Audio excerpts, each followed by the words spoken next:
I told you my story from the start. You've been told that you've got 7 months to live, but in reality, every single one of us in here could die before you. And this is the haqq, because only Allah Ta'ala knows when the souls will be taken. Now, for the benefit for the interview, this question I'd like to ask you is, when you think about the meeting between you and Allah Subhanahu wa Ta'ala, what comes to mind? Well, ever since I was a kid, I used to pray in my sujood position. I always used to say I always used to say that I wanted to see the face of Allah Subhanahu wa Ta'ala. And getting to paradise is one thing, but seeing the face of the Creator who created us is a completely other thing. And he put paradise aside. Wallahi, just seeing the face of Allah Subhanahu wa Ta'ala, the Creator we've all been praying to and worshipping this whole time, well, it's worth more than any paradise, subhanAllah.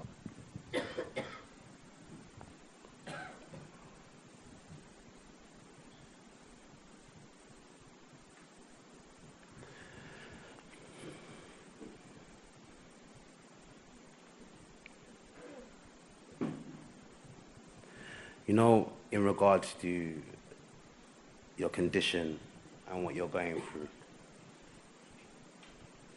SubhanAllah, I work with a lot of young people who complain about certain circumstances that Allah subhanahu wa ta'ala puts them through in regards to their test, in regards to the dunya. What is the main things what keep you so positive? Because SubhanAllah, we see many young brothers, young sisters, like you said, in regards to suicide. Wallahi, this is a big problem in the Muslim community. Wallahi, Allah is my witness. I get many messages from brothers and sisters in regards to considering committing suicide. Now, in regards to this situation, what is the main things what keep you going on a day-to-day basis, knowing that Allah knows best that day by day, like your health might deteriorate and your condition can get worse? What keeps you so positive? Because wallahi, meeting you and spending time with you, if you never told me you had cancer, I would never knew. I would never know. There's no sign. There's nothing. I can't see anything on you to make me know that you're ill. So what is it that what keeps you happy, keeps you smiling every day? What have you got inside what keeps you so positive that many other people don't have? Allah, there's, I think one of the main reasons that Allah subhanahu wa ta'ala has kept me so positive, because I'm not the person to complain. I don't understand why brothers and sisters complain. SubhanAllah, I've got a tumor that runs from underneath my eye socket, comes straight through my mouth. It runs around the main veins. SubhanAllah, if you know the pain that I'm going through now, well, it's unbearable, but SubhanAllah, Allah's given me strength to do this. I've got about 30 tumors in my right hand side lung alone. I've got tumors in my back and my blood. So wallah, I'm in a lot of pain at the moment, but alhamdulillah, for the sake of Allah, I'm willing to be here and to do this, to bring people closer to Allah subhanahu wa ta'ala. But one of the main reasons, I ask myself every single day, brother, why Allah subhanahu wa ta'ala has chosen me to do this. I still don't know till now. I think the main reason is because the way I treat my parents. I don't really care about anyone in this world. I've never been a person to go out there and make friends or talk to people. I've always been to myself. But if there's people in the community that need help, I've always been there to help. And subhanAllah, the main people that I always help is my parents, and I love them from my heart. I'll do anything for them. I think that's the main reason that Allah subhanahu wa ta'ala has given me patience through this calamity I'm going through. Because wallah, as the brother said, a lot of people can't handle what I'm going through. But alhamdulillah, I think that is the main reason that Allah subhanahu wa ta'ala has kept me firm on this deen. You know, since the day you were told that you had cancer, Alhamdulillah, you said you've been praying 5 times a day since you were a young child. How's your salah been since you were told that you had this condition? The prayers obviously have completely changed.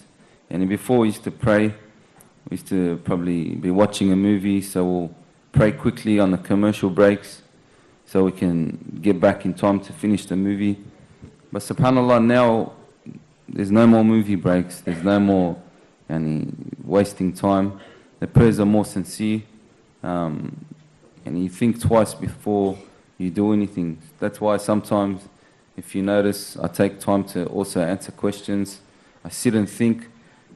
And wallah, brothers and sisters, before we do anything, we should be sitting first, thinking.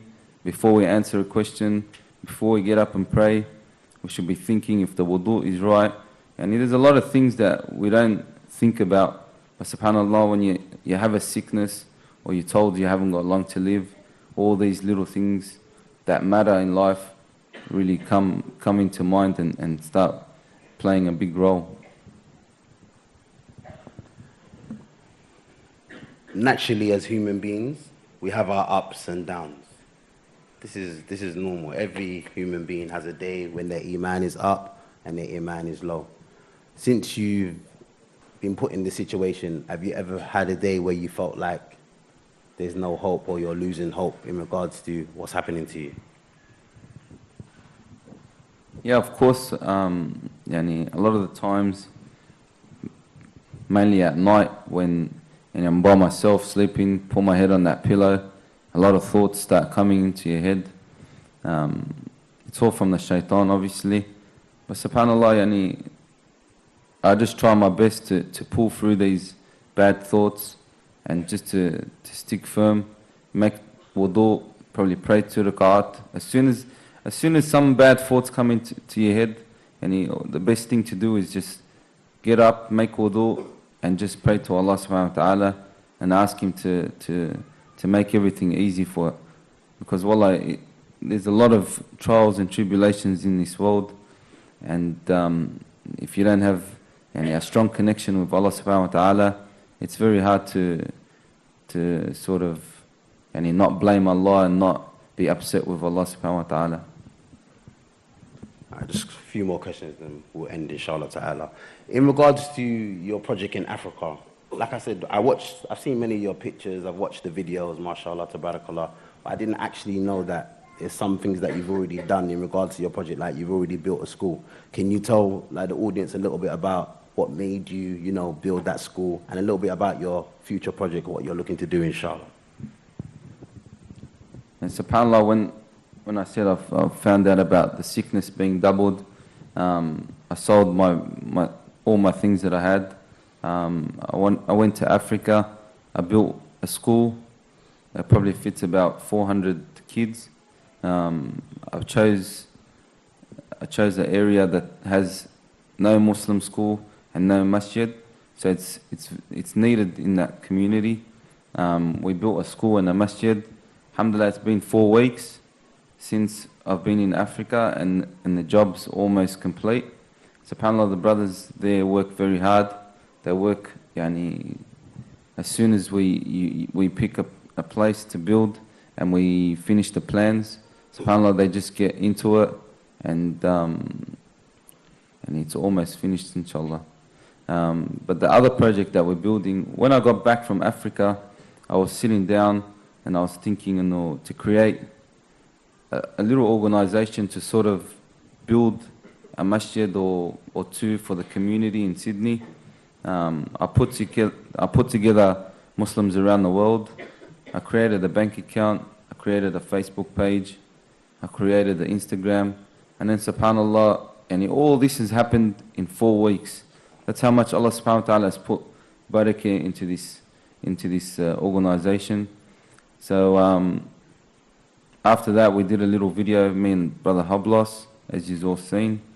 And subhanAllah, the ratings on Facebook even, it shut me down for 1 day from how many people were joining the organization. They thought it was something was going on. SubhanAllah, we reopened Facebook, had about 30,000 followers on there. And it's just a lot of barakah in it. We did a fundraising dinner. We've raised $1.1 million from that one night. We had a barbecue back in Sydney also. SubhanAllah, we're expecting about 50 or 60 people. There's about 500 people there. And with this project in Africa, I've decided to, with the response from the people, decided to build a big village. We're going to call it Muslims Around the World Village. The village and the project consists of 200 homes for widows. It consists of a school for orphans, about 400 to 600 orphans. We've got a masjid there also. We've got a uni there also for the kids. So when they finish from school, they can learn a trade and support their mothers and fathers, or just their mothers. We've also got about 6 or 7 shops at the front, so it can pay for ongoing costs for maintenance of the building. We've got a medical center there too, so all the mothers and the kids can get treated for free. So wallah, it's a big project. It's a $2.2 million project, roughly. We've already raised about 1.5 million for the job. The job's going to start on the 3rd of January, inshallah. I'm going to be there with Makaladi, and inshallah we'll keep you all updated on the job. Okay, for everyone in here who might want to get involved in the project, how can they get involved? Where's the links for people to donate? Give us some information, inshallah. It's all on Instagram and Facebook. MATW Projects for Instagram and MATW Projects for Facebook. On Instagram, you got the GoFund account on the bio. You just click onto that and it sends you straight to the website. You can pay through PayPal, and you can also pay through a Swift code straight into the bank account. And like we said before, every single cent goes to this project. Nothing goes to anyone's pocket. What advice have you got to the Muslim youth? Like I said, we've got a big problem here. On Eid, all these type of things. We've got the young brothers driving up and down, renting expensive cars. Like they're, really into this how can I say, luxury lifestyle. What advice have you got to everyone in here in regards to this life and the hereafter? Well, subhanAllah, a lot of the brothers and sisters have been feeling sorry for me on Facebook and Instagram. Brother, are you okay? Brother, I'm sorry to hear what happened with you. But subhanAllah, well, I'm feeling sorry for the brothers and sisters, not for myself. And wallah, I've got this gift from Allah subhanahu wa ta'ala. Like I said before, it's given me time to change and to repent. And there's a lot of brothers and sisters out there, boyfriends, girlfriends, whatever it is that they have, whatever it is that they do, everyone knows deep down inside their heart what they lack in and what they do. So wallah, I advise all the brothers and sisters to fear Allah and to realize that this world is not beneficial for us. We're here to work for the hereafter, and the Prophet ﷺ has advised us this, and more than 1400 years ago. I don't know why we're still caught up in this dunya trying to be like the movie stars and the superstars. But subhanAllah, if Allah subhanahu wa ta'ala gives you wealth, then you got wealth. If Allah subhanahu wa ta'ala gives you kids, that's your blessings. Everyone's got blessings in this world. Everyone's blessing comes in different forms, different shapes. So just be happy with what you got, because wallahi, once you're happy, once Allah subhanahu wa ta'ala sees that His servant, His slave is happy with what they have, wallahi, Allah puts a lot of barakah in their life. And in yesterday's talk, there was a couple of brothers there and sisters on wheelchairs. And subhanAllah, you've got the luxury of getting out of bed every day, walking, going to school, riding a bike, riding a car. And these brothers and sisters, they can't even move out of this wheelchair. And subhanAllah, you see them living happy. Now, why are we complaining? I'm not sure why we're complaining. But subhanAllah, wallah, we need to snap out of it, because one day it's going to be too late. And we're always blaming people.